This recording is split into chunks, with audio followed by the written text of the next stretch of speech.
as you know, the Prime Minister of the country attended the 50th regular meeting of the Conference of Heads of Government last week. He has a report on his attendance, and he'll take any other questions afterwards. Prime Minister. Thank you very much. Good morning, ladies and gentlemen of the press. Remember, as I told you, my message every day would be water harvesting. You notice today it was even more. You suffer yourself. Rain fell today. If you had collected, I tell you something. I collected water, and I happened to get about, when the tank I have was 100 gallons, I probably got about 50 gallons of water. Do you plan to share? Thank God. Do you plan to share? No problem. Anyhow, okay. I attended the 50th regular meeting of the Conference of CARICOM Heads of Government. I happened to be on the CARICOM Bureau, which is a combination of three prime ministers, the current chairman, the chairman to replace the current one, and the incoming chairman. So this July the 5th, I'll become the incoming chairman of CARICOM. So I was on the CARICOM Bureau. Contrary to what you may hear, the CARICOM Heads of Government meeting is not a speaking meeting. You don't go there and speak and give speeches. That is not true. The speeches are held at the opening ceremony. The opening ceremony is a set of speakers. New prime ministers, that means if you just won elections, this Prime Minister Friday spoke. Prime Minister Kamala Prasad spoke because she is a new Prime Minister. The outgoing chairman, that was Prime Minister Andrew Holness of Jamaica, and the incoming chairman, Prime Minister Dr. Terence Jew of St. Kitts Nevis. So it's not a meeting where you go and you talk. It's not a talking meeting. The Heads of Government meeting, it basically is it was a 50th meeting, and most of the discussions are taken in caucus and at the plenary session. At the plenary session, heads of governments are there with the technocrats and the advisors.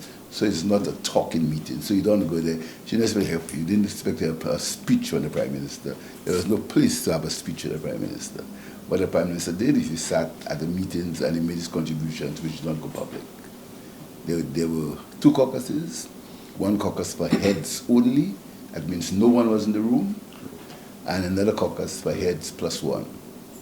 And the heads plus one caucus, the prime ministers are there with the advisors. In that case, the foreign minister was there with me.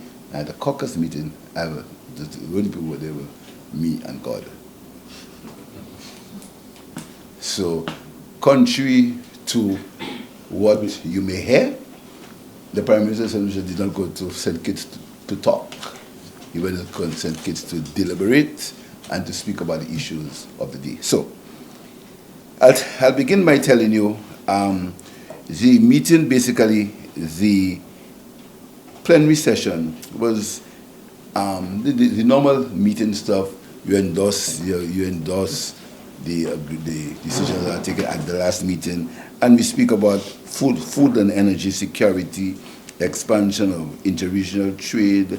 We spoke about the climate change, the aspects of climate change that are creating issues for us, and generally the geopolitical situation in the country. That was at plenary. And before I go into any deeper detail, I want to tell you what I did. We had bilateral agreements or discussions that will lead to agreements with the African Export-Import Bank, its new chairman, Dr. George Elombi. And as you know, the African Export-Import Bank gives St. Lucia a loan of $6 million for school renovations.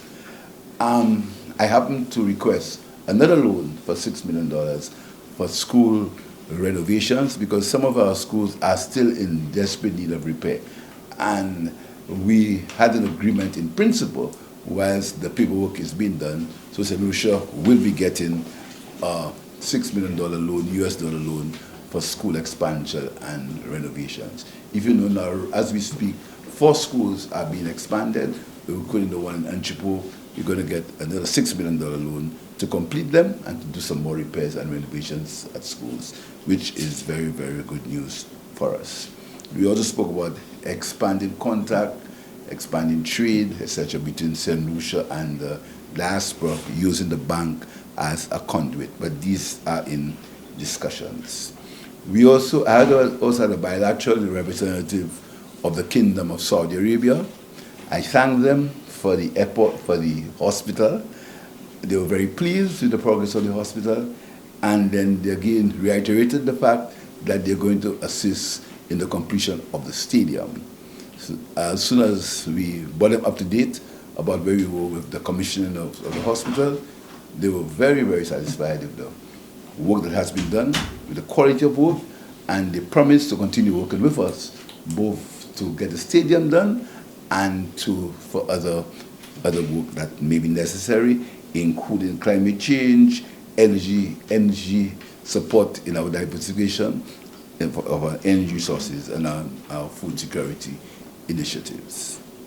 We also had an engagement with the Caribbean Development Bank, Dr. Daniel Bess, who is the CEO.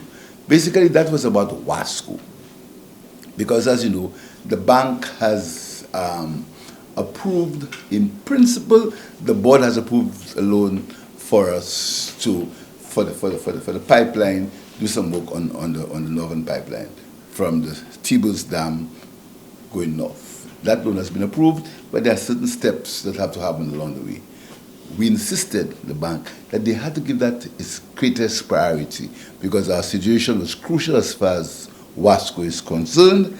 The bank agreed, and you will see some movement very quickly on that pipeline. But I want to tell you that will take time, and I don't think it's you would like to hear that.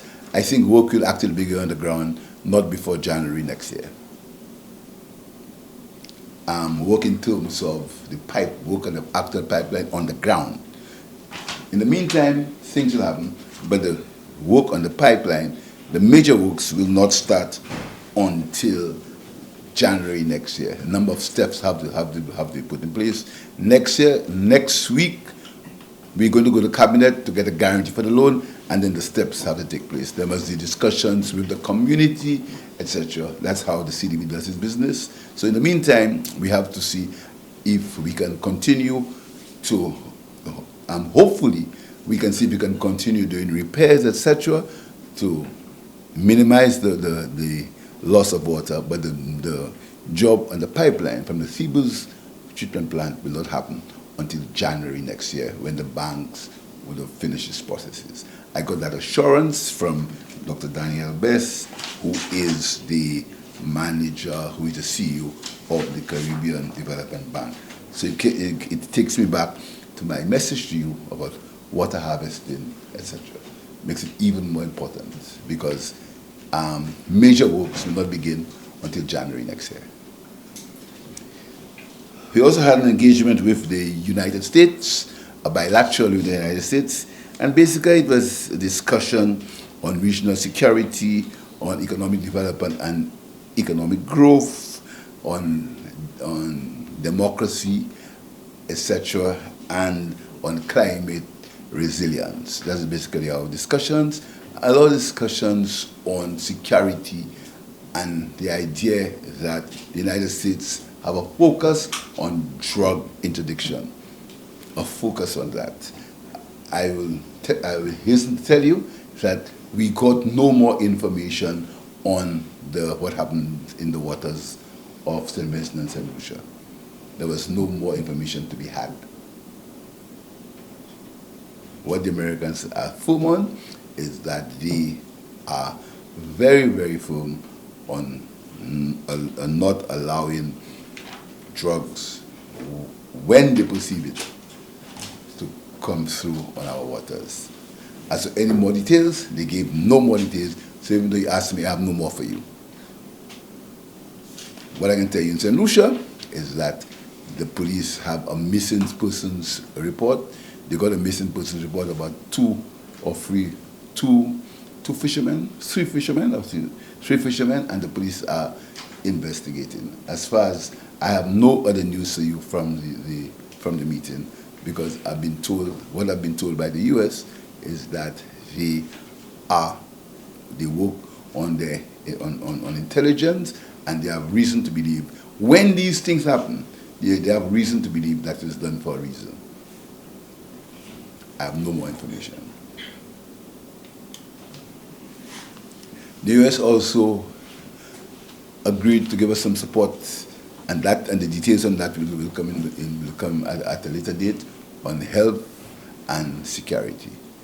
But in terms of what transpired in the waters, the information is the same from what you know before. I know also you're very concerned, and we're very concerned of what's happening in the Middle East. And as I always tell you, there are certain things that St. Lucia has little control over. And this Prime Minister I don't make statements of bravado. I make statements that are realistic, and I'm saying again, let us try our best. The things we can control, let us control it. And the things we cannot control, let us stop crying about it or trying to blame other people for it when we know very well we have no control over it. So what do? The answer, we have to look at what has happened to the cost of fuel with the crisis. We have to watch what happened to our supply chain with that crisis. What's the answer? The answer is we have to see if we can eat, we can plant more of what we, grow more of what we eat. These are things we have control over. What's the answer? We have to minimize our expenses on healthcare by driving more carefully on the roads.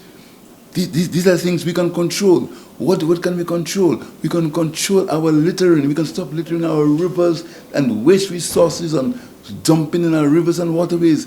These may sound even minor, but these are things that we can control. The other things we cannot control. We have absolutely no control on what's happening in Iran or the Middle East. We have no control over it.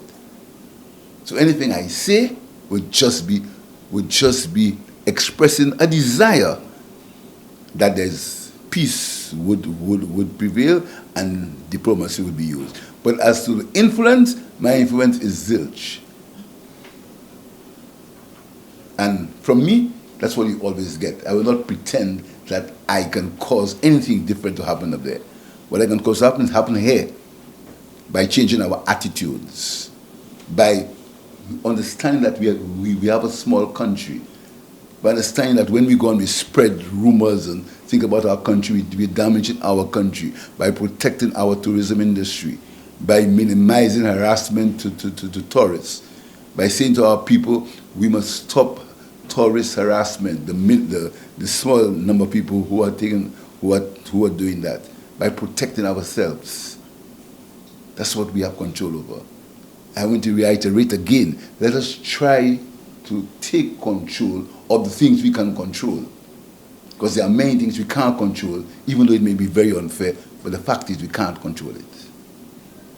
So I'm very concerned about what's happening in the Middle East. What we must do, we must increase our own resilience. We are in February, the hurricane season is coming in June. We must begin to stop. Any time I see mattresses in the river, in the waterways, you may think that's petty. That's not petty, it's very, very important.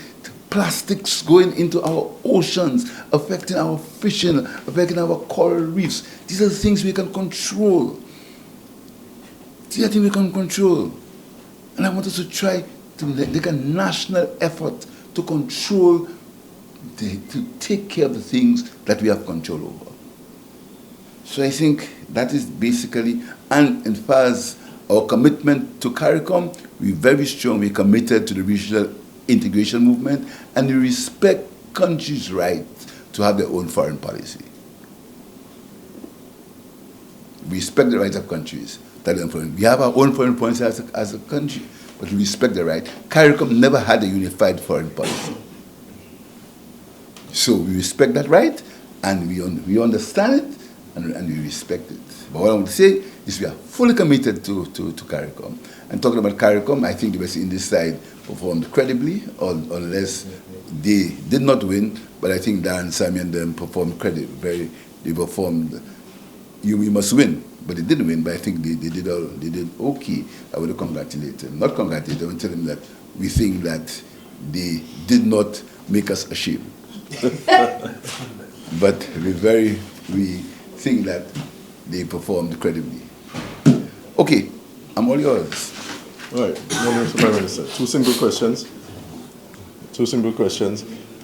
Your biggest takeaway from the CARICOM meeting, and as well, the main benefit you think came out of that meeting, and of course, how in terms of our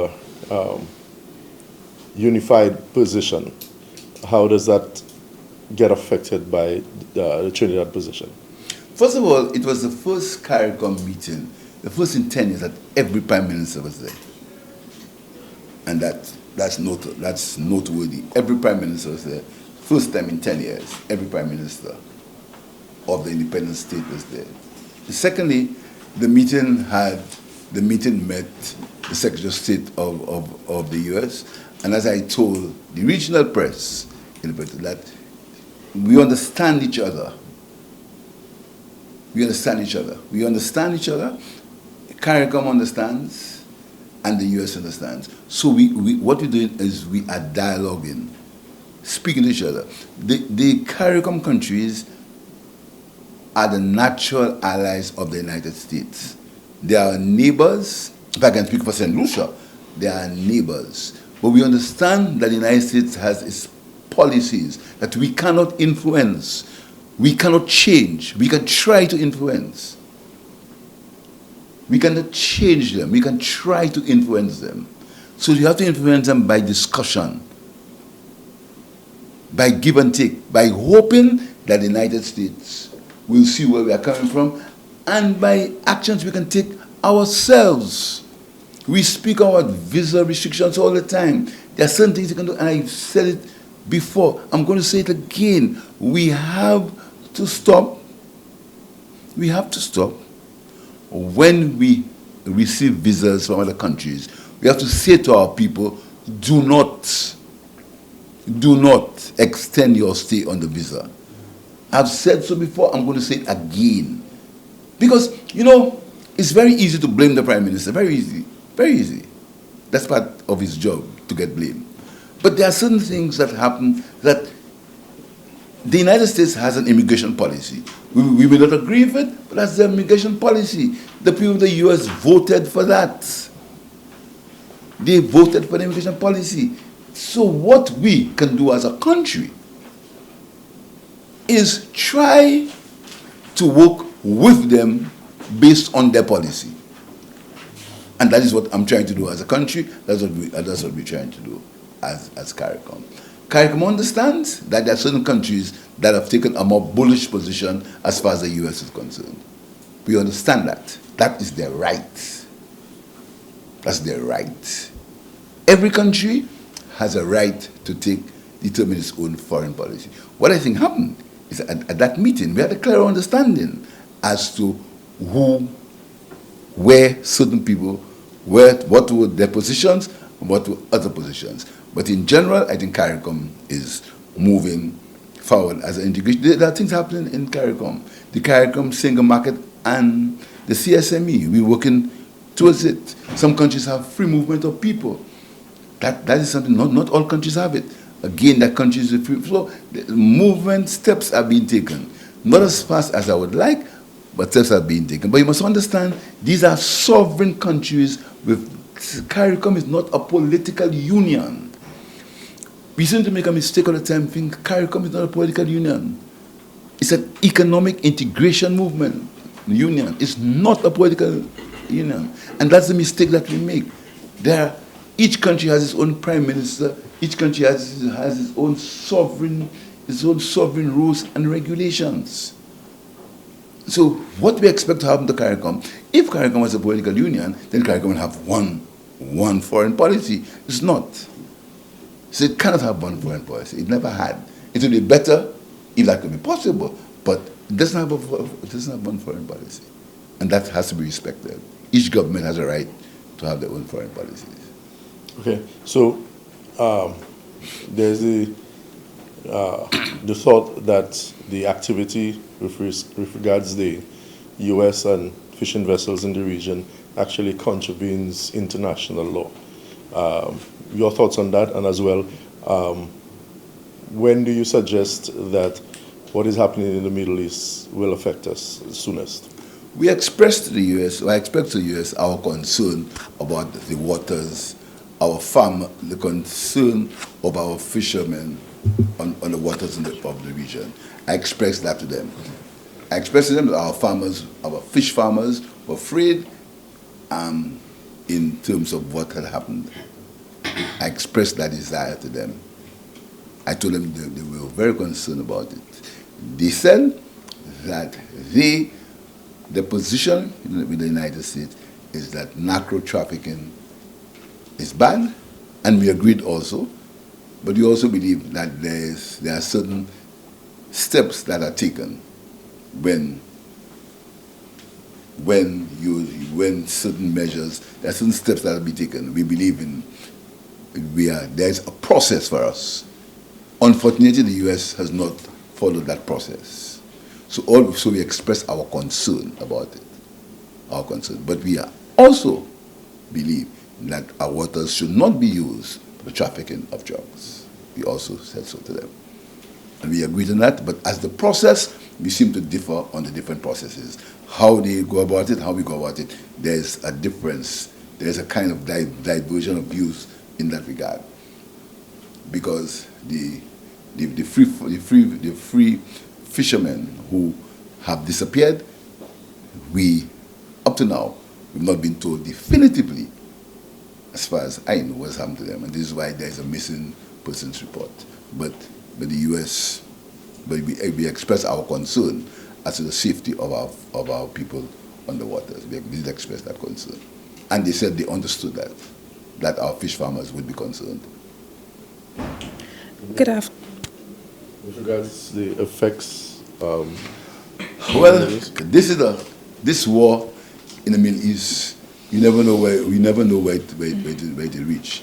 I understand Dubai is closed in terms of what happened there, and it's something that you never know where that will go. You never know. I mean, we saw in Gaza the loss of nearly 20,000 lives in Gaza. I don't know where that one will go. What I can do is I can hope.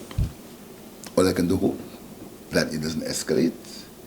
How it will affect our region, obviously, oil prices, and that is why we were always prudent when we were dealing with oil prices. You must have heard the whole hue and cry about oil prices, short-sightedness, and now it will be proven that the government, my government, was correct in our policy on oil prices. It will be proven now.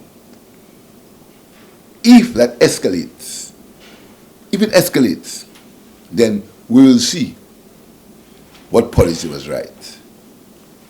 We will see. But we hope it doesn't escalate, but I think the most immediate thing will be oil prices and supply chain issues. And that will be the most immediate. And then that leads to increases in the cost of living and probably an inflationary spiral. Again, something we have no control of, but that may be the effects of that.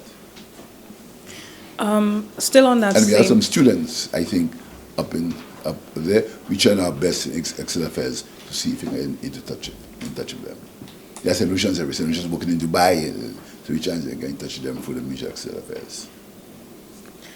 On the same topic of what's going on within the Middle East, looking out long term, if the situation does escalate and we do have an increase in oil and other industries as a result, does the government have any mechanisms or plans on putting any mechanisms in place to absorb the shock of prices for bringing in goods that are necessary that we cannot produce here on island?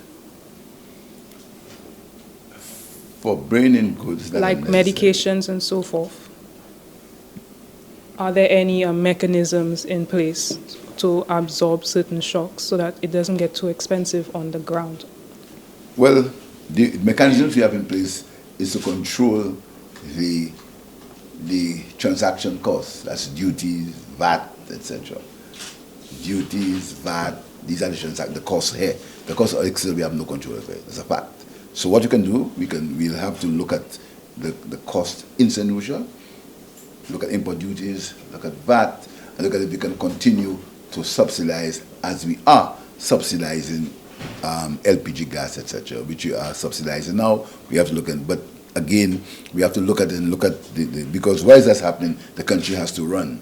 Hospitals have to be open. School roads have to be fixed. Schools have to be open. So that is the balancing act. But I'm hoping it doesn't last too long. And I'm also telling you that our pricing policy on oil, on gasoline, did work.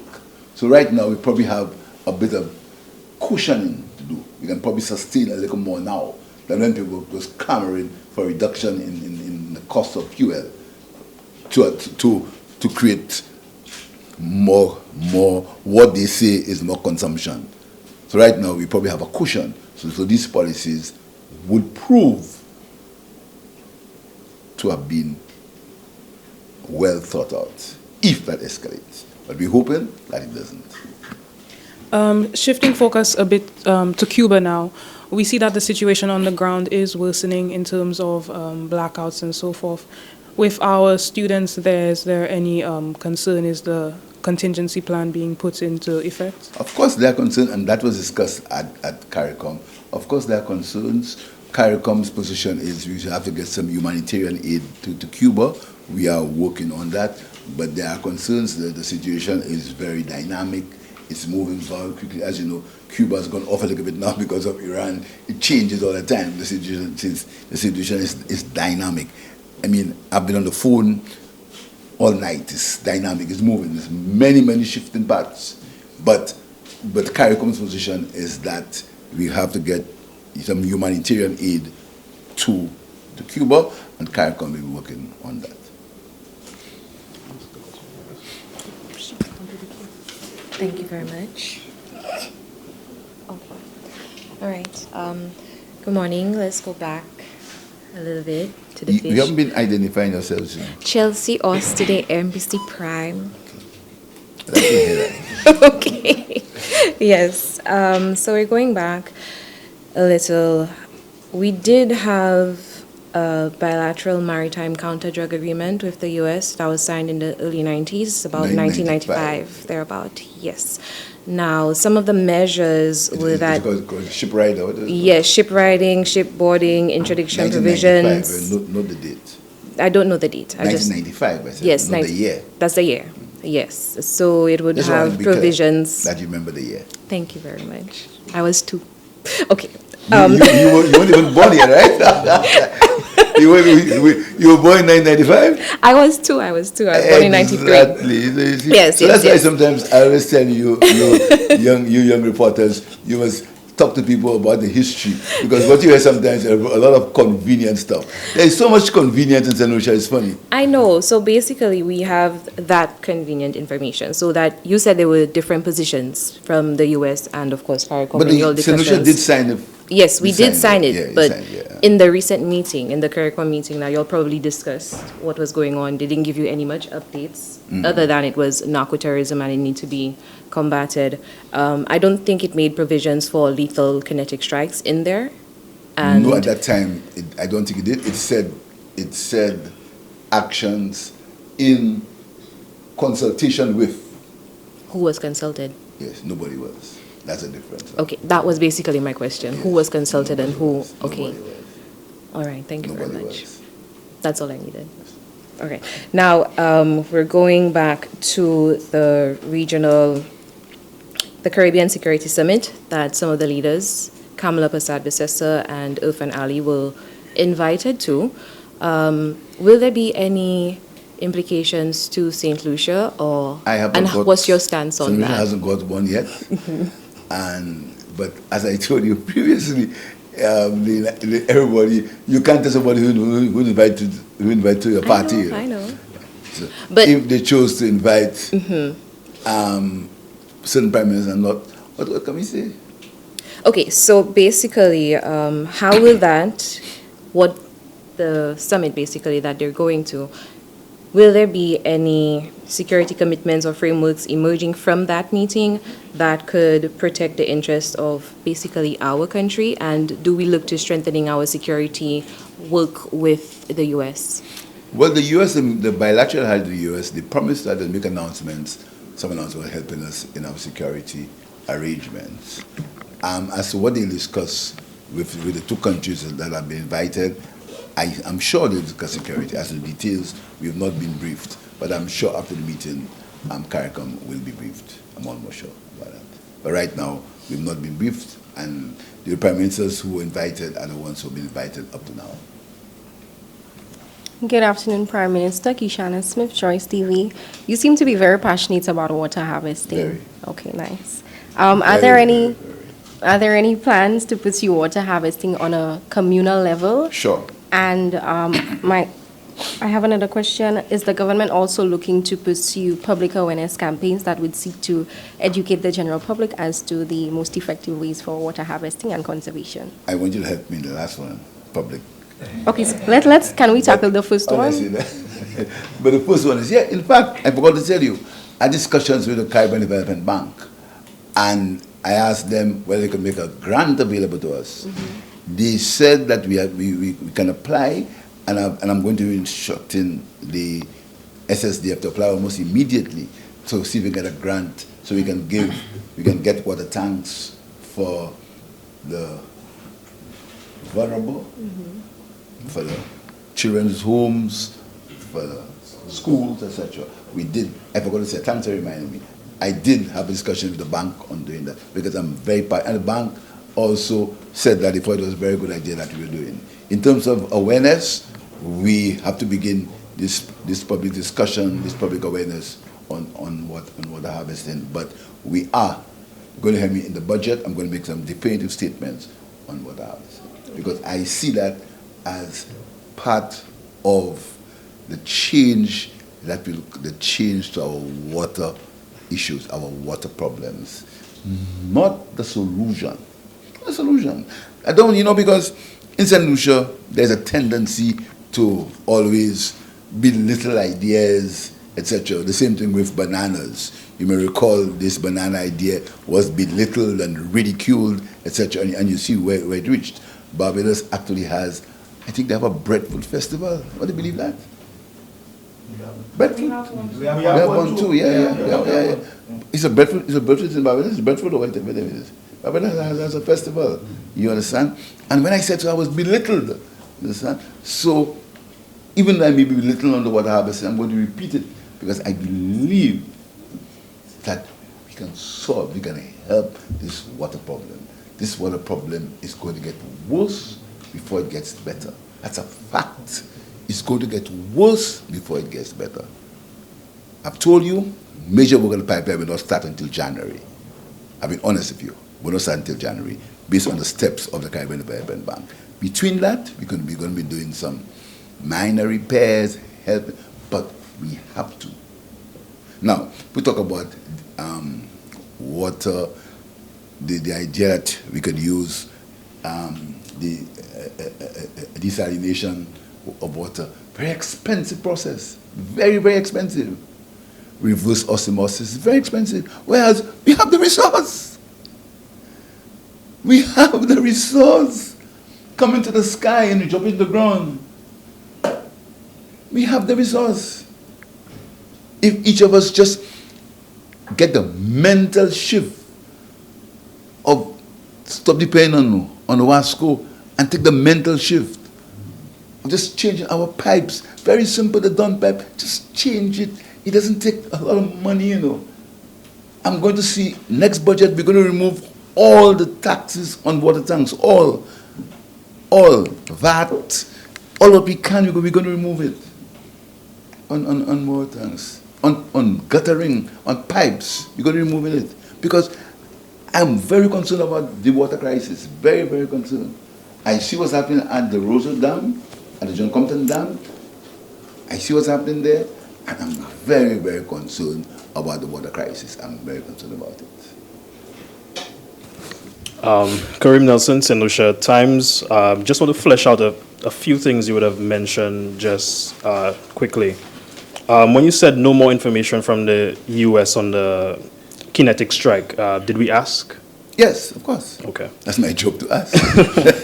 And with regards to what you said about the war, I'll ask it in two parts. We've been in contact with, actually, I know you spoke specifically about students, but we've been in contact with, as you said, St. Lucians are across the globe. A couple from Doha have sent us in some videos of what they're seeing. We have some in the UK military based in Cyprus, and there's a swimmer who just yesterday, they had to be evacuated out of the UAE.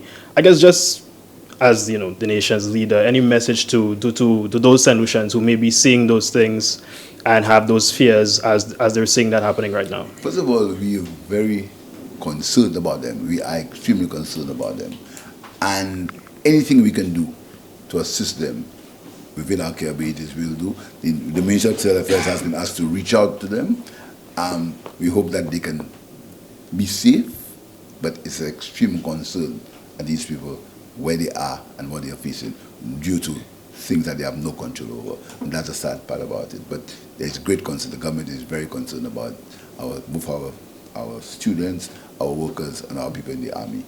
Yeah. Since you've been in office, you know, there seems to be a lot of wars and stuff like that.